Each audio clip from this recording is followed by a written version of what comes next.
আজ আমরা পূবের কলম ডিজিটাল মিডিয়ায় চিকিৎসকদের সঙ্গে সংলাপ অনুষ্ঠানে পেয়েছি প্রখ্যাত হৃদরোগ বিশেষজ্ঞ ডক্টর মোহাম্মদ ফারুকউদ্দিন পুরকাইতকে।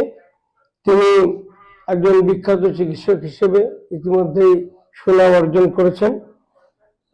ডক্টর পুরকাইত তিনি এমডি করেছেন ভুবনেশ্বর থেকে, তারপর ডিপ্লোমা ইন কার্ডিওলজি সেটা করেছেন আমাদের এই কলকাতার এই বিখ্যাত প্রতিষ্ঠান আর.এন. ট্যাগর থেকে। এছাড়া তিনি চাকরি করেছেন এমআর বাঙ্গুরে প্রায় বেশ কিছু বছর ধরে, 2009 থেকে 2015 পর্যন্ত।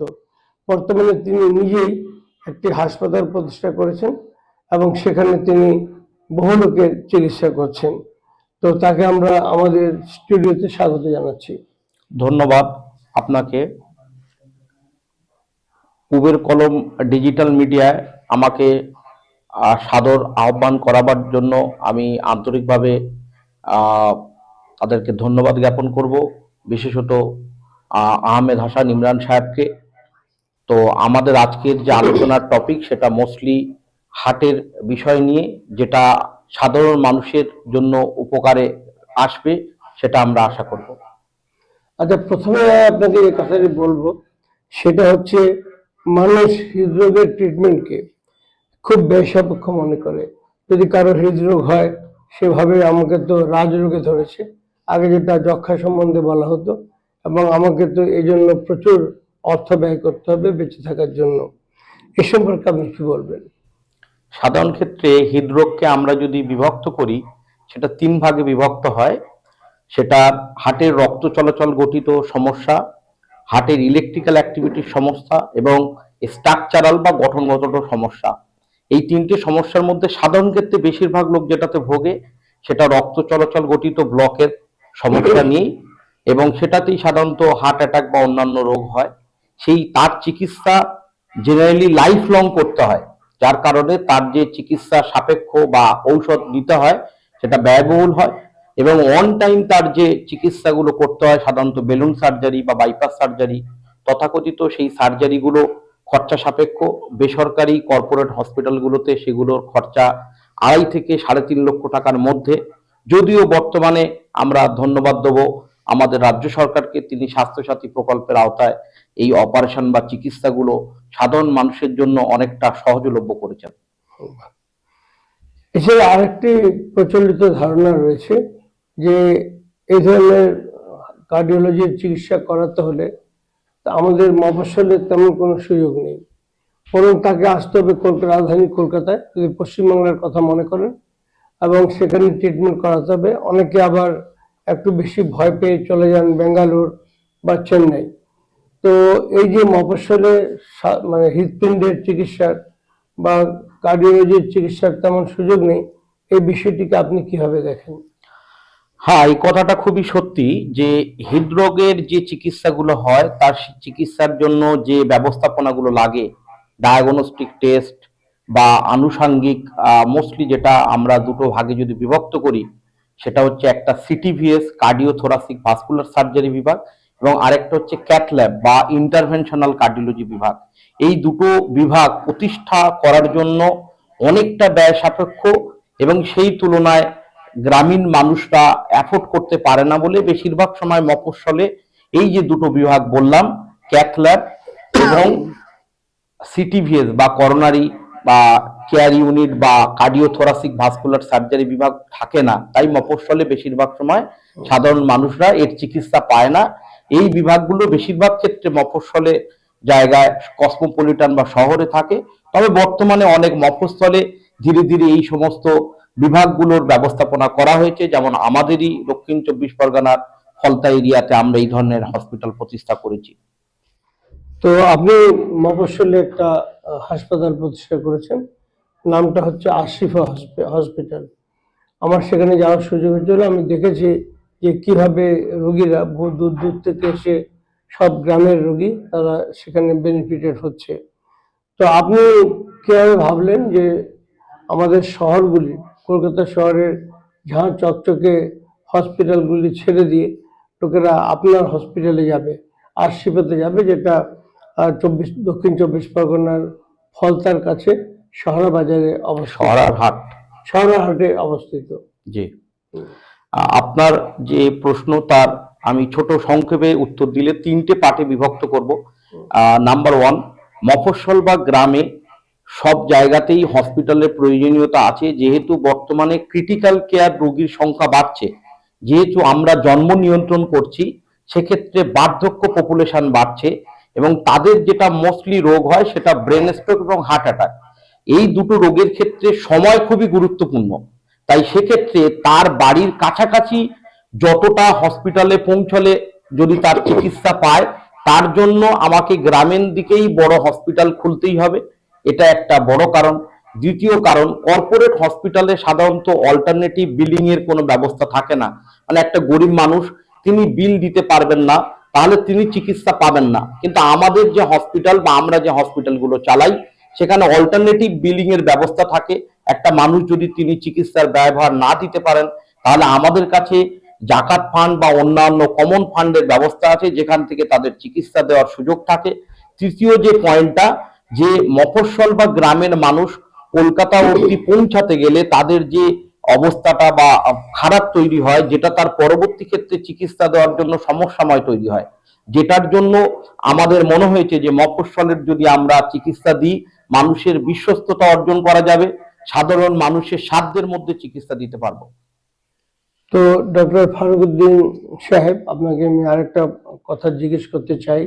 সেটা হচ্ছে যে কি কি লক্ষণ দেখে সাধারণ মানুষ বুঝতে পারবে যে আমি হয়তো বা হৃদরোগে আক্রান্ত হতে চলেছি এবং সে একজন বিশেষজ্ঞ ডাক্তারের কাছে যাবে? এর তো কিছু লক্ষণ রয়েছে। তো এই লক্ষণগুলোর কথা যদি একটু আপনি আমাদেরকে বলেন, আমার মনে হয় তাহলে সেটা ভালো হবে। আপনি যে প্রশ্নটা করলেন, আমি প্রশ্নটাকে একটু সংক্ষেপে যেভাবে সাধারণত রোগীরা করে সেভাবেই করছি। প্রশ্নটা এইরকম যে কি ধরনের রোগের লক্ষণ দেখা দিলে আমরা ভাববো যে এটা হার্টের রোগ থেকে হচ্ছে এবং আমরা একজন হৃদরোগ বিশেষজ্ঞের কাছে যাব। এটার উত্তর আমরা যদি দিই, সাধারণ ক্ষেত্রে এক্স্যাক্ট টিপিক্যাল যে লক্ষণগুলো পাওয়া যায় সেইগুলো যদিও বর্তমানে কিছুটা বিচ্যুত, মানে এক্স্যাক্ট ওই লক্ষণগুলো হয় না, তবে কাছাকাছি যে লক্ষণগুলো থাকে, যেমন চলাফেরা করলে দম হাঁপানো, সিঁড়ি ভাঙলে বুকে কষ্ট বোধ করা, বা চলাফেরা করলে বুকে ব্যথা উপলব্ধি হওয়া, একটুতে মাথা ঘুরিয়ে যাওয়া, বা হঠাৎ করে চোখে অন্ধকার দেখা, বা কোনো কায়িক পরিশ্রম করলে বুকে ব্যথা বা সেই ব্যথাটা চোয়ালের দিকে যাওয়া, বা আমাদের পিঠের দিকে যাওয়া, বা বাম হাতের দিকে যাওয়া, এই ধরনের যে লক্ষণগুলো আছে, এই ধরনের লক্ষণগুলো থাকলে আমরা প্রাথমিকভাবে ধারণা করতে পারি যে হার্টের একটা সমস্যা হতে পারে এবং তখন হৃদরোগের পরামর্শ নেওয়া উচিত। ডাক্তারের পরামর্শ, হৃদরোগ বিশেষজ্ঞ ডক্টরের পরামর্শ নেওয়া উচিত। তো তারা কি ধরনের টেস্ট বা এই ধরনের জিনিস দ্বারা বুঝতে পারেন যে রোগীকে এখনই হৃদরোগের চিকিৎসা শুরু করতে হবে? সবসময় তো সার্জারির প্রয়োজন পড়ে না, না, অনেক সময় ওষুধও রোগী ভালো হয়ে যায়। ঠিক। তো এসব ক্ষেত্রে আপনার পরামর্শ কি? সাধারণ ক্ষেত্রে আমরা যদি বলি, এইটা কিছুটা বয়সের উপর নির্ভর করে আমরা বেশিরভাগ সময় টেস্ট সাজেস্ট করি। তো প্রাথমিক একদম হৃদরোগের সমস্যা বোঝার জন্য যে টেস্ট, সেটা হচ্ছে ইসিজি বা ইলেকট্রোকার্ডিওগ্রাম যেটা বলে। তার পরবর্তী যে ধাপ সেটাকে ইকোকার্ডিওগ্রাফি বলে।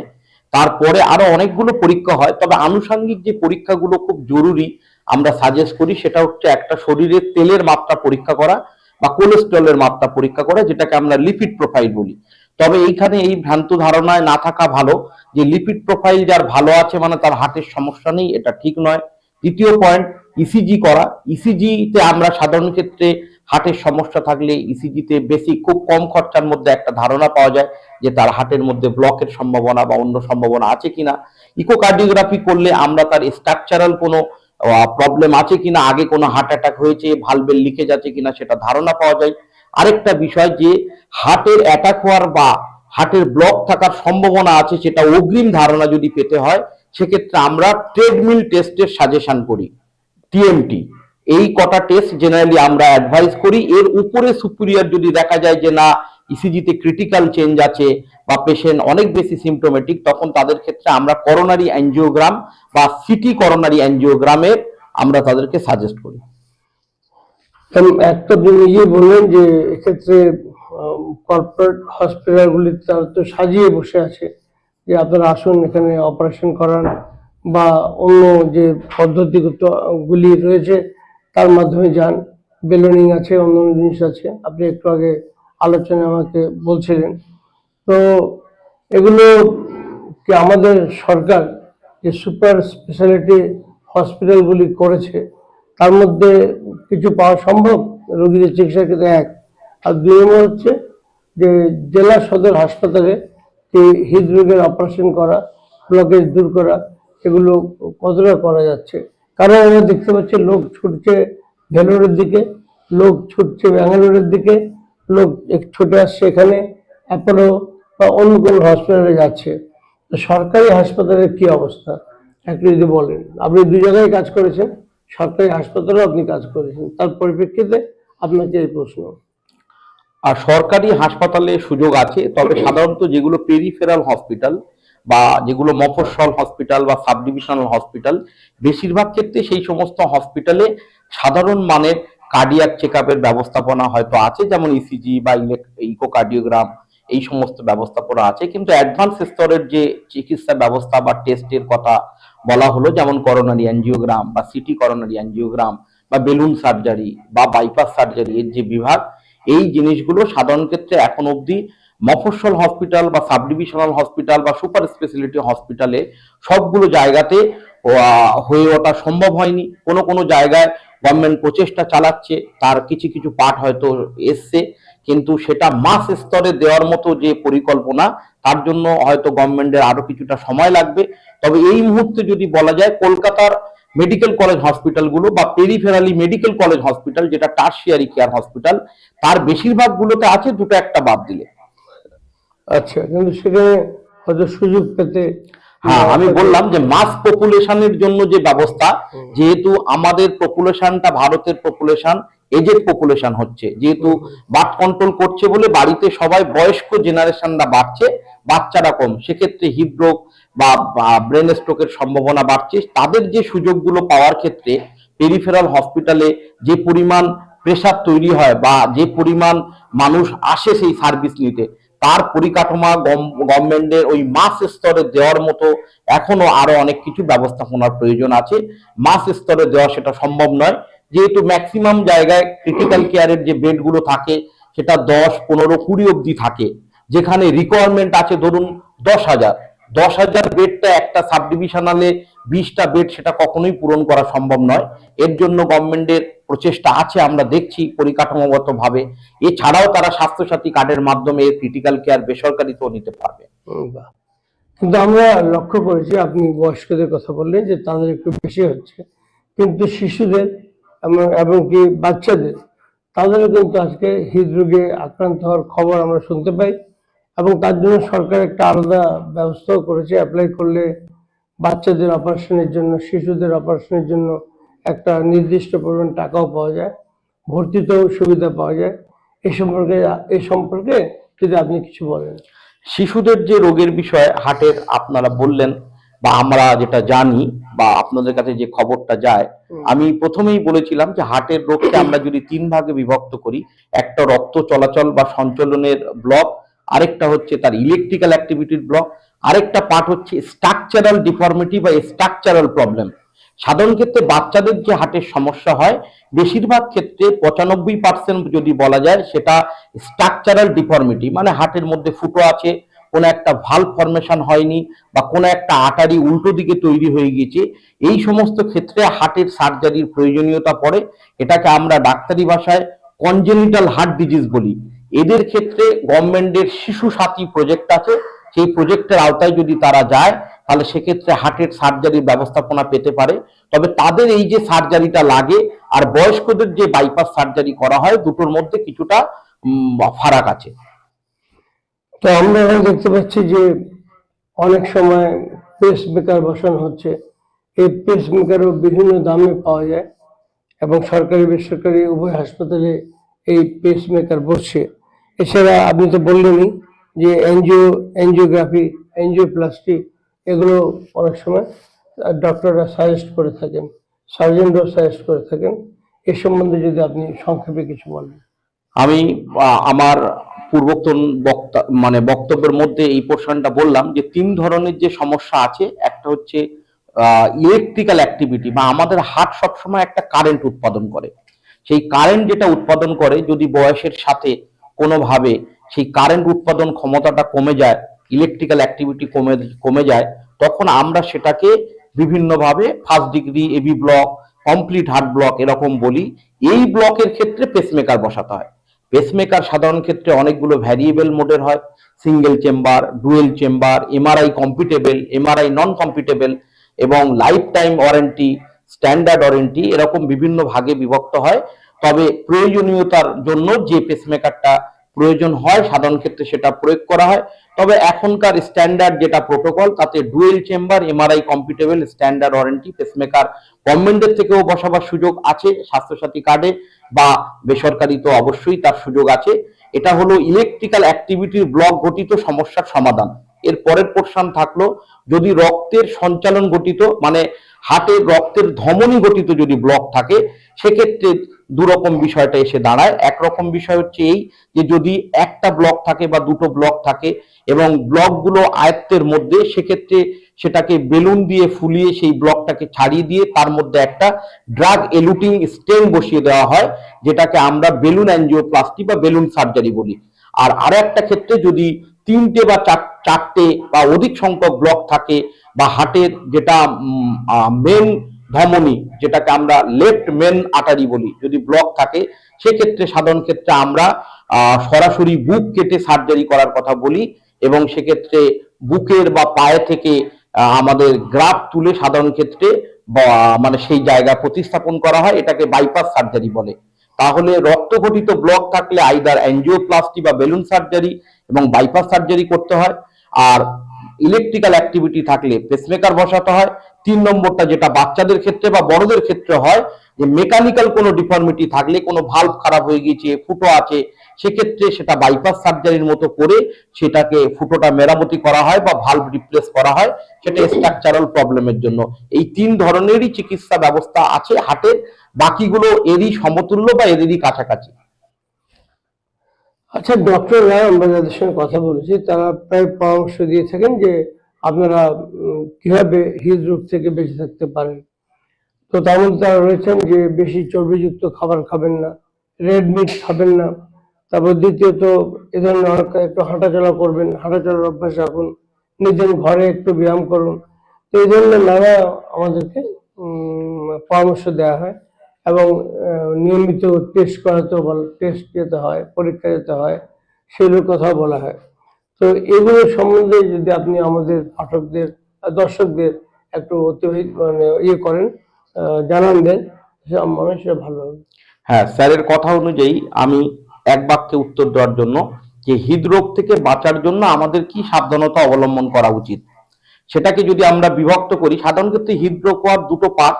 একটা হচ্ছে নন মডিফায়েবল, মানে যেটা আমরা চাইলে পরিবর্তন করতে পারবো না, যেমন পুরুষরা মহিলাদের চেয়ে বেশি হার্টের সমস্যা ভোগে। তারপর আমরা আরো যে পোর্শনগুলো বলতে পারি, যেমন এশিয়ান অ্যাথিনিটি, মানে যারা এশিয়াতে জন্মেছে তাদের ক্ষেত্রে হৃদরোগের সম্ভাবনা অনেক বেশি। তো এই যে দুটো একটা ফ্যাক্টর, যেমন বয়স, এই ফ্যাক্টরগুলোকে আমরা চেঞ্জ করতে পারি না, এটাকে আমরা নন মডিফায়েবল রিস্ক ফ্যাক্টর বলি। আরেকটা হচ্ছে মডিফায়েবল রিস্ক ফ্যাক্টর, যেটা স্যার আপনি বলছিলেন কিছু পোর্শন, যেমন আপনার জাঙ্ক ফুড অ্যাভয়েড করা, ওবেসিটি থেকে মুক্ত থাকার জন্য চেষ্টা করা এবং কায়িক পরিশ্রম বা অ্যাটলিস্ট সপ্তাহে মানে 5 দিন ন্যূনতম 30 মিনিট করে ওয়াকিং বা হাঁটা এক্সারসাইজ করা, বা কোলেস্টেরল যে সমস্ত খাবারে বেশি আছে বা রেড মিট বা এই সমস্ত যেগুলো সেগুলো অ্যাভয়েড করা। যদিও এইখানে একটা নতুন কনসেপশন আছে, যেটা দর্শকদেরকে বলবো, যে বর্তমানে একটা ভালো কনসেপশন যেটা বলা হচ্ছে যে dietary cholesterol can not alter the blood cholesterol level. তার মানে আমার খাবার কোলেস্টেরল থেকে আমার রক্তের কোলেস্টেরলের মাত্রা বদলে যাবে, এই সম্ভাবনা খুব ভালো প্রমাণিত নয়। বেশিরভাগ সময় আমাদের শারীরিক প্রবলেম থাকার কারণে, যেমন আনকন্ট্রোল ডায়াবেটিস বা অন্যান্য কারণে আমাদের শরীরে ডিসলিপিডিমিয়া তৈরি হয়। সেক্ষেত্রে আমরা রেগুলার যদি লিপিড প্রোফাইল দেখি এবং কোলেস্টেরলের মাত্রা নিয়ন্ত্রণ রাখার চেষ্টা করি, সেটা একটা ফ্যাক্টর। যে ফ্যাক্টরগুলো বদলানো যায় সবচেয়ে খুব কমন এবং বাঙালিদের জন্য, সেটা হচ্ছে স্মোকিং হ্যাবিট। টোবাকো বা ধূমপান হার্টের রোগীদের জন্য খুবই ক্ষতিকারক, ব্রেন স্ট্রোক পেশেন্টের জন্য।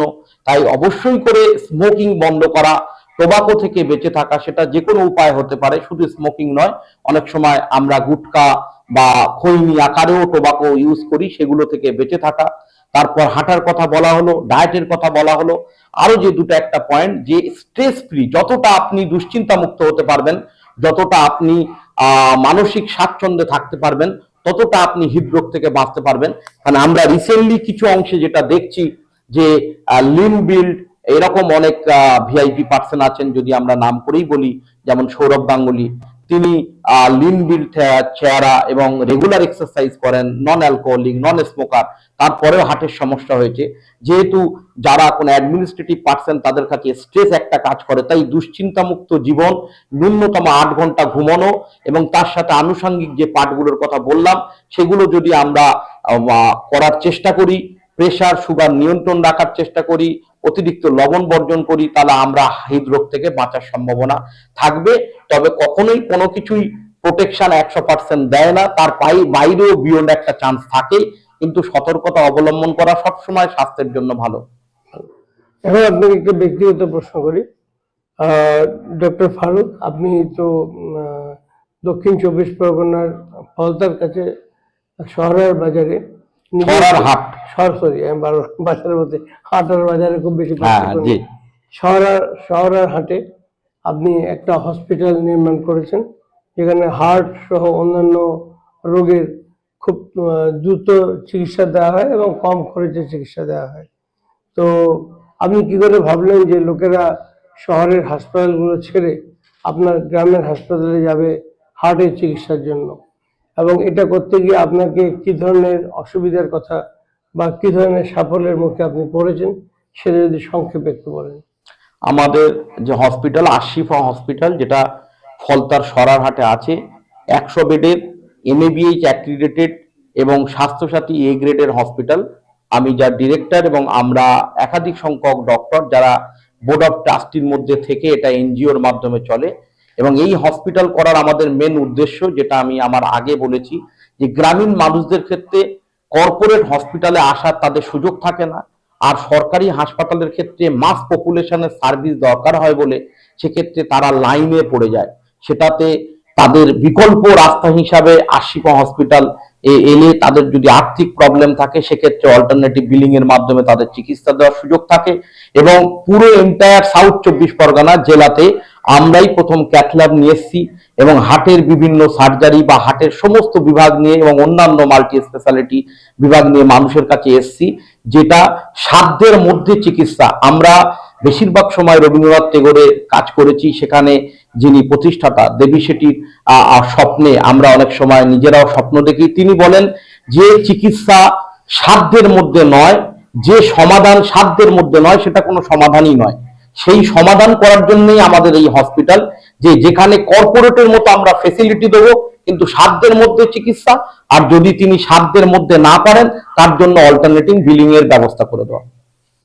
তো আপনার সে হসপিটালে রোগীরা আসছে, যদি সেটা গ্রামীণ হসপিটাল, আমি যে গেছি সেখানে আমি দেখেছি যে অনেকটাই গ্রামীণ হসপিটাল, মানে গ্রামে গড়ে উঠেছে।